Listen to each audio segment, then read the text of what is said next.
ये वीडियो राजा राम मंदिर और चतुर्भुज मंदिर के बारे में है। ये दोनों मंदिर आपस में इंटर रिलेटेड हैं एक कहानी के आधार पर। ये कहानी बहुत ही रोचक है। चतुर्भुज मंदिर बनाया गया था राम जी के लिए, पर राम जी उसमें कभी भी नहीं रहे। राजा राम मंदिर है, असल में वो महल था और राम जी उसी में ही बस गए और वो आज की डेट में राजा राम मंदिर है। तो इस रोचक कहानी को सुनने के बाद में ये बात चित्रार्थ हो जाएगी कि दाने दाने पे लिखा है खाने वाले का नाम। आगे गाइड इसको विस्तार से बताएगा।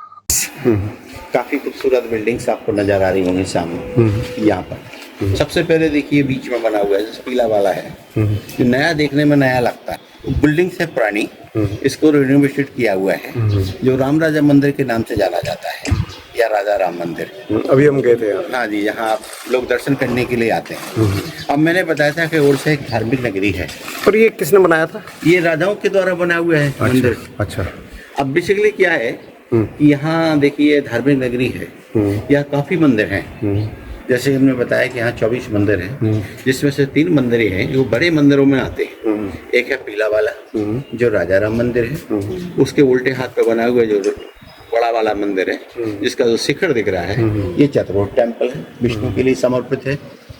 क्योंकि विष्णु की 4 भुजाएं होती हैं, इसलिए चतुर्भुज टेम्पल के नाम से जाना जाता है। बेसिकली ये मंदिर जो चतुर्भुज टेम्पल है ना, वो भगवान राम के लिए बनाया हुआ मंदिर था। उस समय जब रानी भगवान को लेकर के अयोध्या से उड़छा आई, तो राजाओं को पता लगा कि रानी लेकर के आ रही है भगवान को, तो उन्होंने ये मंदिर बनाया था बड़ा वाला। ठीक है ना, ये सामने दिखा ओरछा बड़ा वाला मंदिर जो इस महल के सामने है, राजा महल के सामने से दिखता है। ठीक है ना। अब ये इसलिए बनाया था कि इस मंदिर बनाने का लॉजिक क्या था कि इसकी जो राजा महल की विंडो है बनी हुई है यहाँ पर, वहां से वो दर्शन होते हैं उस मंदिर के, उस गर्भगृह के। तो राजाओं ने ऐसा सोच करके बनाया था कि हम सबसे पहले उठें तो हम वहां इस विंडो से दर्शन करें। ऐसा सोच करके राजाओं ने उसको बनाया कि हमको वहां ना जाना पड़े जब रानी लेकर के अयोध्या से उड़छाई। अब राजा राम नगरी क्यों कहते हैं इसको हम लोग? क्या इतिहास है कि यहाँ भगवान को हम लोग राजा की तरह पूछते हैं। ऐसा बताया जाता है कि जैसे हम लोग, हमारे जो पूर्वज थे वो धार्मिक यात्रा किया करते थे। अब राजा थे उस जमाने में, जो तृतीय राजा हुए जिनका नाम था मधुपुरुष आए, ये थे कृष्णनाथ। तो राजा हमेशा अक्सर वृंदावन जाया करते थे पूजा करने के लिए, दर्शन करने के लिए भगवान कृष्ण के। एक दिन राजा के बीच में विचार आता है कि चलो हम आज रानी के साथ वृंदावन चलते हैं। ऐसा राजा के मन में विचार आता है। तो ना राजा ने रानी से कहा कि आइए हम चलते हैं वृंदावन के लिए। अब चूंकि रानी थी राम भक्त, तो वो राजा के साथ अयोध्या जाना ना करके राजा को अयोध्या ले जाना चाहती थी और राजा रानी को वृंदावन ले जाना चाहते थे। तो एक दूसरे के जाने के लिए सहमति नहीं बनी उनके पास। तो उनका दूसरा राम के प्रति राम रानी की निष्ठा थी और राजा के कृष्ण के प्रति समर्पण की भावना थी।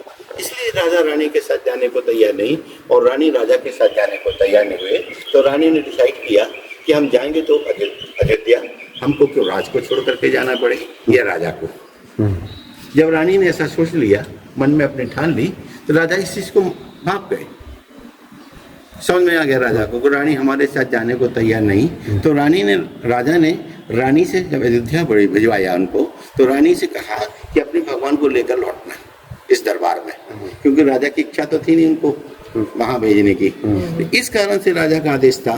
तो रानी ने जब इस जगह को छोड़ा तो ऐसा विचार लेकर के जाती हैं कि हम अयोध्या तो जा रहे हैं लेकिन लौटेंगे भगवान के साथ में, लेकर के आएंगे। काफी समय व्यतीत हो जाता है, भगवान की तपस्या में लीन रहती है रानी, गणेश कुमारी के नाम से जाने जाते हैं। वो भगवान की तपस्या में काफी समय तक लीन रहती हैं, भगवान उनको दर्शन नहीं देते हैं। तो मरने की बात सोचती है, क्योंकि आपको पता होगा कि अयोध्या है जो सरयू नदी के किनारे है, जहाँ रानी ने बैठ कर के नदी के किनारे बैठकर, सरयू नदी के किनारे बैठ कर के तपस्या की थी काफी समय तक। फिर भगवान को प्राप्त किया उन्होंने। ठीक है। तो पहली बार उन्होंने खुदी नदी में मरने के लिए, बहा उनको किनारे लगा देता है। दूसरी बात इस संकल्प को लेकर कौनती है कि आप मुझे दर्शन दीजिए, ये अपने में विलीन कर लीजिए। तो भगवान उनको बाद ऐसा बताते हैं कि उनकी गोदी में बालक के रूप में गोदी में आकर के बैठ जाते हैं, रानी की गोदी में।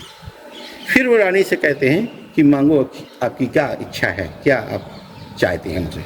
तो रानी ने कहा ये अपनी इच्छा व्यक्त की कि हम आपको राजा को ऐसा वचन दे करके आए कि आपको अयोध्या से उड़ीसा लेकर आएंगे। तो वो भगवान रानी के साथ आने को तैयार हो जाते हैं। लेकिन भगवान ने एक शर्त रखी थी उस समय कि हम जैसे जहाँ पर हमारी स्थापना करेंगे आप, हम एक ही जगह बैठ करके जहाँ बैठेंगे वहाँ से उठेंगे नहीं, जहाँ बैठ गए वहीं के रह जाएंगे। इस तरीके से भगवान ने रानी से कहा। अब इसी बीच में राजा को पता लगता है कि रानी भगवान को लेकर के आ रही हैं, तो उन्होंने ये मंदिर बनाने का विचार आया कि हम भगवान को लिए एक मंदिर बनाते हैं जो चतुर्भुज टेम्पल के नाम से जाना जाता है। ये राजा ने सोचा, ऐसा बनाने का विचार आया। तो राजाओं ने इस मंदिर को बनाने का काम चालू किया और रानी भगवान को पुष्य नक्षत्र में लेकर के आई। पुष्य नक्षत्र होता है, ऐसा सब समय होता है, शुभ टाइम माना जाता है। ये 1 महीने में 27 दिन में 24 घंटे के लिए आता है। तो उस पीरियड में रानी चलती थी अयोध्या से, ऐसा बताते हैं। और जैसे वो समय खत्म होता था वैसे विश्राम करती थी। तो इस तरीके से रानी को अयोध्या से उड़ीसा आने में काफ़ी समय लग जाता है। और उस कंडीशन में क्या हुआ कि ये मंदिर बन नहीं पाता, काफ़ी विशाल मंदिर है, मंदिर अधूरा रह जाता है। तो उस कारण से जब रानी भगवान को लेकर के आ जाती हैं तो ऐसा बताया जाता है कि उस समय 2 महल थे यहाँ पर। एक महल ये बना हुआ है जो राजा महल के नाम से जाना जाता है, और दूसरा महल वो बना हुआ है जहाँ भगवान है, वो रानी महल कहलाता था उस समय। तो रानी का विचार आता है कि हम अपने भगवान को अपने महल में बैठा लेंगे। अब चूंकि महल में तो राजा लोग रहते हैं, ठीक है ना। तो जब रानी ने भगवान की स्थापना करने का विचार अपने महल में आया, क्या महल में बैठा रहेंगे, तो महल में राजा होने के कारण भगवान की वहाँ पर प्राण प्रतिष्ठा की गई राजा के रूप में, महल में होने के कारण। और राजाओं ने इनको भगवान को राजा माना उस समय। तो हिंदू रीति रिवाज हम किसी की कोई देवी देवताओं की जिस रूप में प्राण प्रतिष्ठा करते हैं उसी रूप में हम लोग पूजते हैं भगवान को। तो जब रानी ने भगवान को यहाँ राजा के रूप में प्राण प्रतिष्ठा की तो राजा के रूप में उनको पूजा भगवान को, इसलिए वो राजा राम मंदिर के नाम से जाना जाता है। ठीक है ना, ये इसका लॉजिक है। क्योंकि इसे भगवान कहीं पर भी देखेंगे, आप अयोध्या जाइए तो वहाँ पर रामलला का मंदिर कहलाता है, उड़ीसा आइए ये राजा राम मंदिर कहलाता है। इसलिए लोगों को उस समय भगवान ने उनको राजा माना। तो राजा जब तक यहाँ पर रहे वो भगवान राजा राम के नाम से, भगवान के नाम से शासन कराते रहे, शासन चलाते रहे, राजा राम के नाम से चलाते रहे। वो नाम मत के राजा थे, इसलिए एक जगह पे 2 राजा तो रह नहीं सकते हैं सेम समय। तो भगवान को जब यहाँ उन्होंने राजा मान लिया तो नेक्स्ट राजा जो बाद में हुए 1872 में उन्होंने कैपिटल को शिफ्ट कर दिया टीकमगढ़। तो पहला जो कैपिटल था गढ़कुड़ार हुआ करता था जो कि 55 किलोमीटर दूर है, और दूसरा बना उड़ीसा, और तीसरा कैपिटल बनाया गया टीकमगढ़। वहाँ से अपना शासन चलाते रहे राजा। इस तरीके से बुंदेलखंड का इतिहास है।